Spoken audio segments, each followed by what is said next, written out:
નમસ્કાર દર્શક મિત્રો, @ગુજરાતમાં આપનું સ્વાગત છે। રાજ્યમાં માવઠાની આગાહીની વચ્ચે કેટલીક જગ્યાએ ધોધમાર વરસાદ પણ વરસ્યો છે।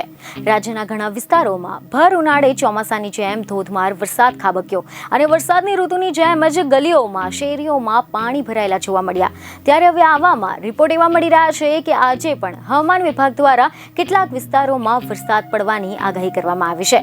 તો ચાલો જાણીએ કે આજે કયા કયા વિસ્તારો માટે વરસાદ પડવાની આગાહી વ્યક્ત કરવામાં આવી છે। તો તમે જણાવી દઈએ કે મીડિયા રિપોર્ટ અનુસાર હવામાન વિભાગની એવી આગાહી સામે આવી છે કે આજે એટલે કે મંગળવારે રાજ્યમાં આગામી 24 કલાક સુધી છૂટો છવાયો વરસાદ થઈ શકે છે, જેમાં સૌરાષ્ટ્ર, કચ્છ અને ઉત્તર ગુજરાતમાં વરસાદની આગાહી કરવામાં આવી છે। તો આ સાથે કચ્છ, બનાસકાંઠા, પાટણ અને મોરબીમાં પણ વરસાદની શક્યતા વ્યક્ત કરવામાં આવી છે। આ ઉપરાંત દ્વારકા અને જામનગરમાં હળવા વરસાદની આગાહી કરવામાં આવી છે। રાજસ્થાન ઉપર બનેલા લો પ્રેશરના કારણે વરસાદ થઈ શકે છે અને આવતીકાલે એટલે કે 17મી તારીખે પણ રાજ્યમાં 1 થી 2 ડિગ્રી તાપમાન ઘટી શકે છે। તમે જણાવી દઈએ કે ખબરો એવી મળી છે કે હવામાન વિભાગની આગાહી અનુસાર અમદાવાદ, અરવલ્લી, ડાંગ, ગાંધીનગર, મહીસાગર, મોરબી, પંચમહાલ, સુરેન્દ્રનગર, વલસાડ સહિતના જિલ્લાઓમાં 40 ડિગ્રી મહત્તમ તાપમાન રહે તેવી પણ સંભાવના છે।